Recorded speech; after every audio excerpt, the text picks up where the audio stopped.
nome é Samantha e esta é mais uma super videoaula com conteúdos de ciências. No vídeo anterior, nós falamos sobre os diferentes tipos de calendários e aprendemos que eles são organizados a partir do movimento dos astros, movimento do Sol e da Lua. E a atividade foi fazer um calendário. Você fez o seu? Eu vi nas redes sociais que vários colegas fizeram calendários muito legais. Espero que você e a sua família tenham se divertido ao fazer essa atividade e, além de entender sobre o nosso calendário, você tenha relembrado algumas palavras em inglês. Bom, além dessa atividade prática, tinha também algumas questões para resolver no nosso livro. Vamos dar uma olhadinha? A atividade estava na página 31 da seção Lápis na Mão. Questão 1. Complete as frases a seguir com o período de tempo mais adequado. Ano, mês, semana ou dia, que foram as unidades de medida de tempo que nós aprendemos. Vamos ver se você conseguiu resolver tudo direitinho. Olha só. Letra A. Neste, tananã, o carnaval será em março. E aí, neste o quê? Ano, mês, semana ou dia? Neste ano, não é mesmo? Próximo. B. É preciso tomar banho e escovar os dentes todos os dias. Espero que você não tenha colocado todos os anos, hein? Porque fazer isso tem que ser todos os dias. C. Se esse mal-estar não melhorar em uma, é melhor procurar um médico. E aí, o que melhor completa a frase? Ano, mês, semana ou dia? Semana, que é mais ou menos o tempo do remédio fazer efeito. D. Minha mãe tem 42 anos. Tudo bem? Quantos anos você tem? Eu não vou falar a minha idade, não. Vamos continuar o conteúdo. Olha só. E. Faz apenas 3 que cortei o cabelo. Já vejo como cresceu. E aí, o que melhor completa a frase? Faz apenas 3 anos ou 3 meses, semanas ou dia? 3 meses, porque o cabelo demora um pouco para crescer. Mas no caso dessa pessoa, em 3 meses, ela já percebeu uma grande diferença. Letra F. No tananã que vem já é Natal. E aí, no que fica melhor essa frase? No mês que vem já é Natal. Porque nós estamos falando do Natal que acontece no mês de dezembro. G.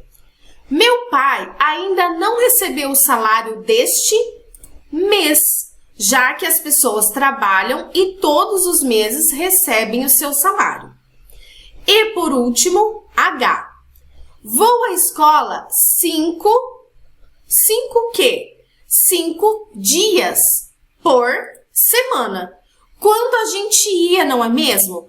Tomara que a gente volte logo para a escola, para continuar aprendendo, rever os amigos e fazer muitas coisas legais. Mas tinha outra atividade, que é o número 2. Olha só. Relacione o período de tempo ao fenômeno astronômico correspondente. Aqui nós temos dia, semana, mês e ano. E aqui ao lado, os fenômenos astronômicos, que são os movimentos dos astros. De acordo com o movimento, é calculado o período. Vamos dar uma olhadinha. Olha só, primeiro aqui, o dia. Como ele é calculado? Vamos ver. É o tempo do movimento de translação da Terra. A translação da Terra, que é o movimento ao redor do Sol, demora um dia? Não sei. Vamos olhar. Tempo do movimento de rotação da Terra. O tempo que a Terra demora para girar em torno de si mesma dura quanto tempo? Que eu me lembre, é 24 horas, o que equivale a um dia. Por isso, o dia, que é a letra A, está relacionado ao movimento de rotação da Terra. Beleza? Vamos para o próximo, semana. A semana está de acordo com o movimento de translação da Terra? Vamos ver outras possibilidades. Corresponde a aproximadamente o tempo que a Lua leva para completar as 4 fases principais. A Lua demora mais ou menos uma semana para fazer as suas 4 fases? Vamos ver a outra alternativa. Tempo entre uma fase e outra da Lua. E aí, o que você acha que é correspondente a uma semana?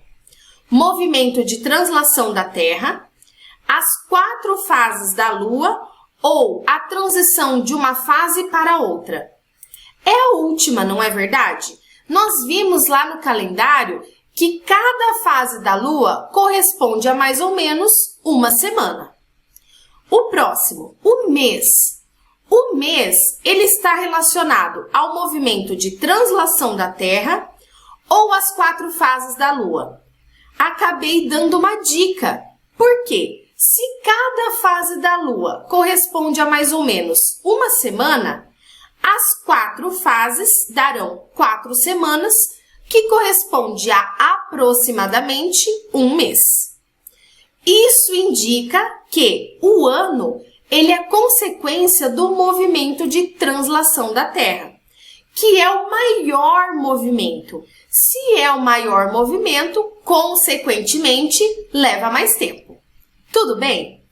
Bom, nós vimos que o céu e os astros ajudam a organizar o nosso calendário. Mas não é apenas o calendário.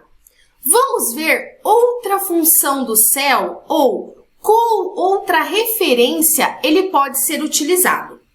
Abra seu livro na página 32. E lá nós vamos perceber que o céu pode ser utilizado como um mapa. Exatamente. Então, o céu, além de ser utilizado para a contagem do tempo, também nos ajuda na localização. Vamos olhar mais de perto como isso acontece. Primeiro, nós temos que lembrar que o céu tem diversos astros e a maior quantidade é de estrelas. Essas estrelas, elas podem ser utilizadas para a nossa localização. E há muito tempo atrás, as pessoas, e acho que até hoje fazem isso, elas olham o céu à noite e ligam as estrelas e imaginam imagens a partir delas. Isso forma o que nós chamamos de constelação. Há diversos tipos de constelações e algumas são utilizadas para a localização. Por isso o título é O Céu como Mapa, porque a partir da localização de cada constelação é possível se localizar aqui na Terra. Se localizar de que maneira? Em relação aos pontos cardeais. Norte, sul, leste e oeste. Mas nós vamos falar melhor sobre isso ao longo deste vídeo. O importante até agora é a gente entender que há constelações e elas são utilizadas como referência para nos indicar o sentido que nós estamos indo. Tudo bem?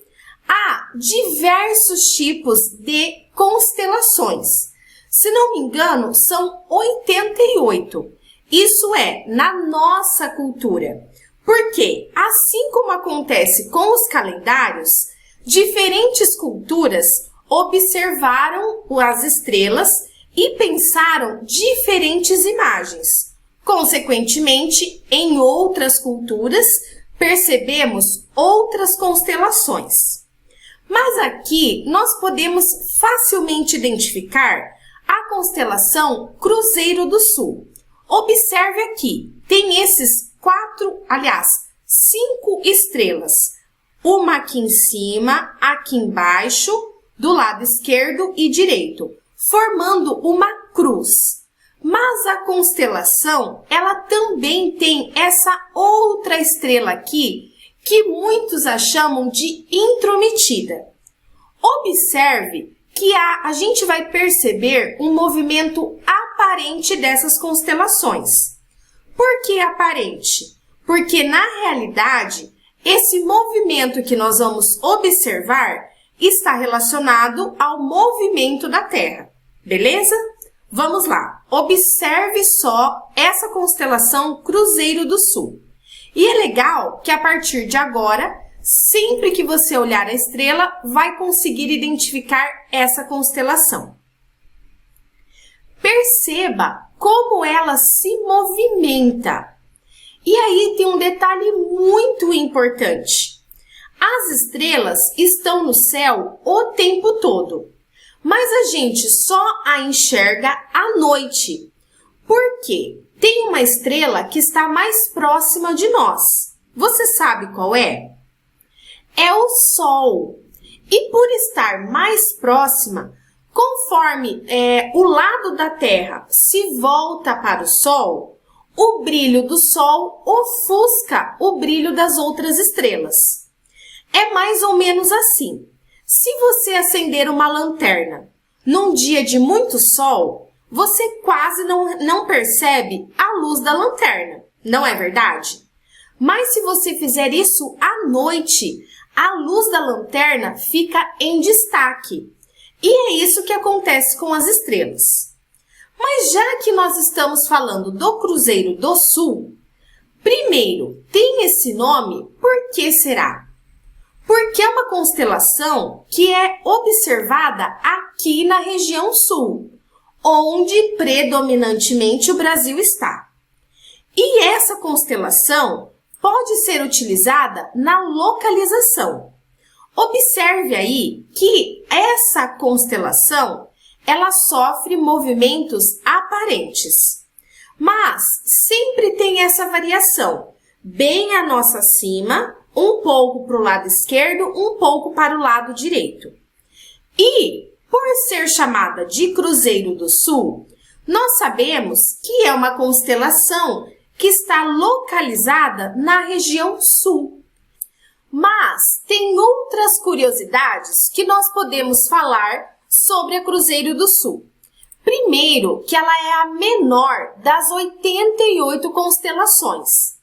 Ela é bem pequena mesmo, também porque é composta por 5 estrelas, como nós já vimos na imagem e como você pode ver aqui neste slide.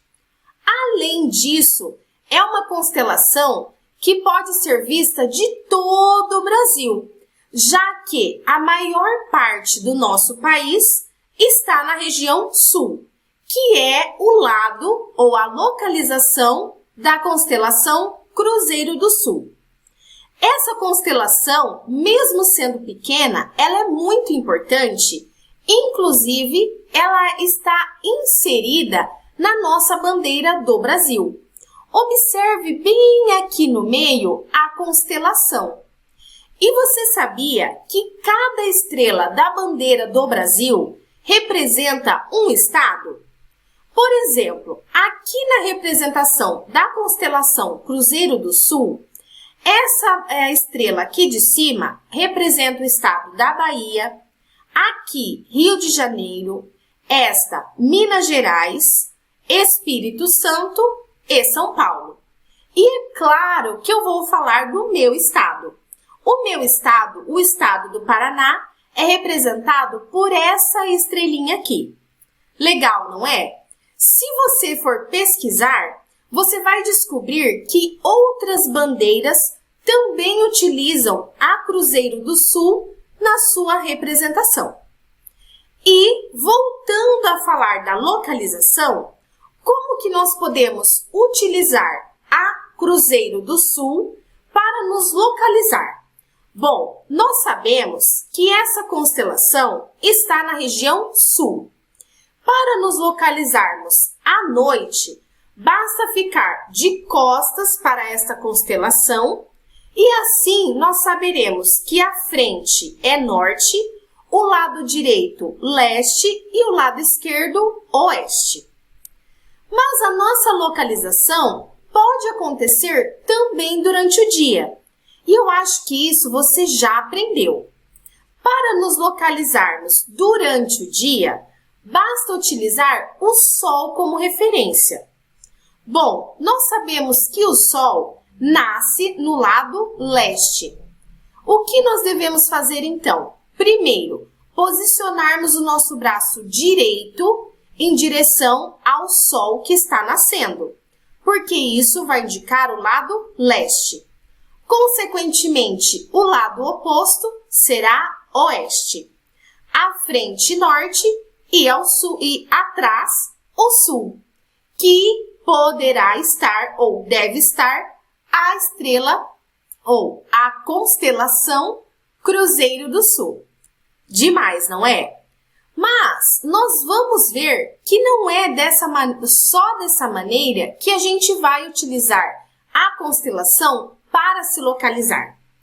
E falando em pontos cardeais, nesse QR Code aqui, você vai conseguir visualizar informações sobre os pontos extremos do Brasil. Falando em pontos extremos, eu fiquei sabendo que você já aprendeu isso em geografia. E é por isso que hoje nós temos uma convidada super especial que vai falar deste assunto. Se liga aí! Oi, quarto ano, tudo bem? Hoje eu tô aqui no vídeo da Prof. Samantha para lembrar algumas coisas com vocês que vocês viram lá no volume 1, quando a gente estava falando de toda a extensão territorial do Brasil. E eu não sei se vocês lembram desse número, mas o Brasil tem 8.515.759 quilômetros quadrados, é muito grande. E nosso território, ele é muito extenso, né? Tanto de norte a sul, quanto de leste a oeste. E uma das coisas que a Prof. Samantha, quer dizer, a única coisa que a Prof. Samantha pediu para eu falar com vocês é para a gente relembrar dos pontos extremos do Brasil, que quer dizer que são aquele ponto mais ao norte de todos e mais ao sul de todos, mais a leste de todos e mais a oeste de todos. Então, como eu não sei se ela vai perguntar para vocês exatamente quais são e eu não vou atrapalhar a tarefa dela, eu quero lembrar com vocês que ali na página 14 do primeiro volume, vocês têm toda uma revisão sobre pontos extremos. Então, assim como eu pedi para vocês irem pesquisar coisas lá no livro de ciências, talvez nessa vocês vão precisar pesquisar algumas coisinhas lá no livro de geografia, tá bom? Tchau! Como foi legal isso que a Prof. Rafa nos ajudou a relembrar, não é mesmo? E você conseguiu perceber que os conhecimentos, eles interagem entre si? Não existe um conhecimento que é exclusivo de uma área. Não, diversas áreas participam da construção daquele conhecimento. Mas vamos voltar aqui ao assunto desta videoaula. Nós vimos que o céu, especificamente as estrelas, seja por meio da constelação ou até mesmo da sua posição, isso nos ajuda a nos localizar. Porém, a partir disso foram criados diferentes instrumentos. Um deles é o Gnomon. Esse instrumento é muito simples, é uma vareta fincada no chão. E mesmo muito simples, esse instrumento nos ajudou o ser humano há tempos atrás a identificar quando começava e finalizava um ano. Além disso, auxiliava na localização das pessoas. Outro instrumento é o relógio de sol. O relógio de sol, ele também foi utilizado durante muito tempo para para que as pessoas pudessem se localizar no tempo e também no espaço. A partir desses instrumentos, surgiram outros, por exemplo, a bússola. A bússola é um instrumento de localização. Ele é composto por uma agulha que fica na porção central e essa agulhinha, ela sempre aponta para o norte. Se você sabe a localização da direção norte, você consegue identificar todas as outras. Tudo bem? A bússola também foi um instrumento muito utilizado e extremamente importante para as navegações, quando começou essa interação entre povos muito distantes. Eu não sei se você conhece a bússola, mas eu tenho certeza que o GPS você deve conhecer. E você ou a sua família possivelmente utilizam muito esse instrumento.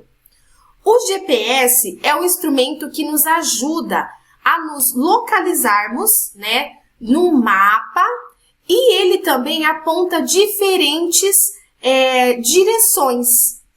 O GPS, diferente dos outros instrumentos, ele funciona pela ação de satélite. O satélite vai enviando as informações para o GPS em tempo real. Incrível, não é? Veja como as coisas foram mudando ao longo do tempo e que tudo isso teve como referência os astros. Para esta semana, a sugestão de atividades está no livro do 4º ano, volume 2, páginas 35 e 36. São atividades da seção Eu Cientista. Isso indica que são atividades experimentais. Além disso, nós temos a atividade prática desta semana. E a atividade prática é fazer um relógio de sol. E para isso, todas as orientações estão no seu livro, na página 34.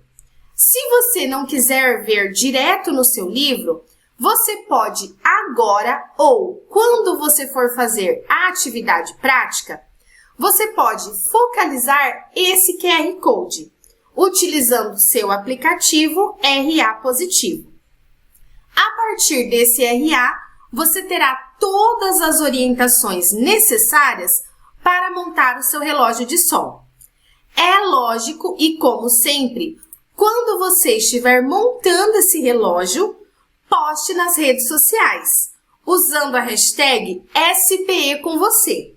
Como sempre, escreva seu nome, a cidade onde você mora e que é uma atividade de ciências.